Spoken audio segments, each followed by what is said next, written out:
Okay, let's just dive right in. Today, we're going to objectively unpack a highly controversial and, frankly, provocative set of source materials. These texts attempt to fundamentally reclassify historical political labels that most of us have just taken for granted for decades. We're looking at arguments that challenge the traditional placement of certain historical figures on the political spectrum. Specifically, we're focusing on the assertion that Adolf Hitler and the Nazi regime were actually rooted in left-wing socialist ideology. Now, our goal today isn't to take a side. We're here to impartially break down exactly how these authors construct their argument, looking closely at the evidence and the logical leaps provided in the text itself. Wow, okay. These sources really do not mince words.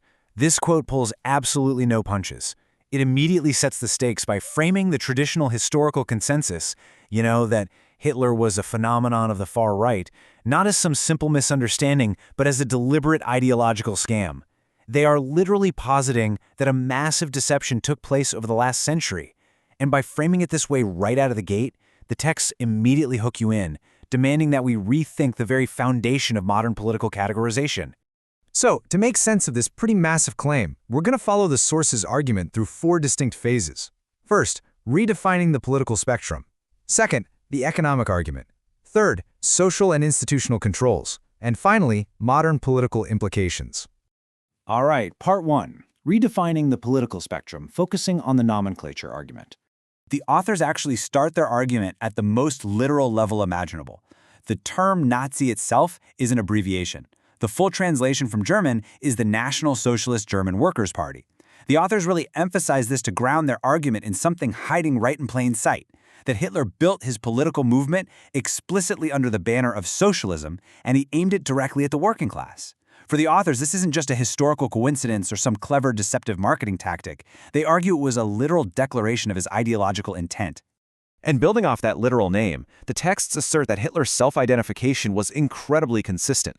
The sources claim that he proudly called himself a socialist from the very beginning of his political career, right straight through to the bitter end. According to this material, there was simply never a time that he disavowed socialism. Instead, he frequently expanded on his socialist positions. The authors argue that because he called these policies socialist, and because they fundamentally functioned as socialist policies in practice, we have to take the label at face value. Moving right along to part two, the economic argument, where we'll compare fiscal policies. So, looking into the actual mechanics of governance, the sources urge us to look at the entirety of the Nazi economic program. They insist these aren't just cherry-picked quotes taken out of context, but the stark, everyday reality of how the regime ran the economy. The authors highlight some very specific pillars here. We're talking strict price and wage controls dictated by the government, massive central industrial planning, and nationalization of industries that gave the state total control over entire sectors. They also point to the intense stigmatization of capitalists and profiteers as societal scapegoats, and an absolute obsession with dictating exactly where capital and production could exist. The authors argue that a truly right-wing, free market economy just doesn't utilize these mechanisms, but a centrally planned socialist command economy absolutely. Now, to really drive this economic point home, the sources make a highly provocative comparison. The text claims that if you take the Nazi economic program and simply swap out a few specific words, you get exactly the same logic utilized by modern socialists today. The authors explicitly name Bernie Sanders as an example here, alongside any modern socialist who campaigns on taking back control of the economy in the name of the people, and usually against the elites. The core argument here is that the underlying economic engine, that desire to centralize economic power away from private hands and into the state, is functionally identical. Now, you might be wondering about the authoritarianism and the racism, right? That's a crucial point the sources try to counter. Traditionally, extreme authoritarianism and racism are the exact traits used to categorize the regime as far right.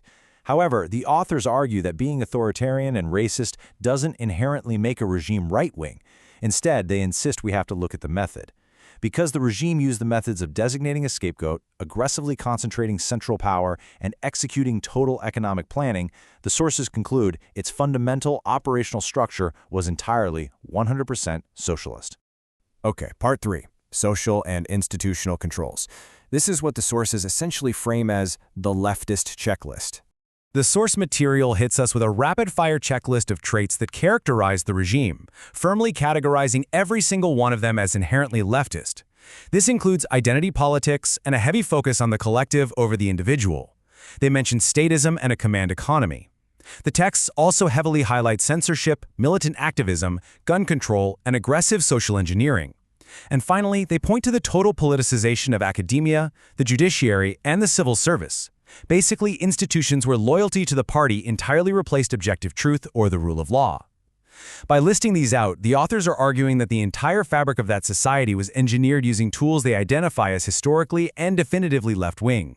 Which brings us to our fourth and final section, modern political implications. Basically, why does this matter right now? According to the text, this is where that scam they mentioned way back at the beginning really pays off.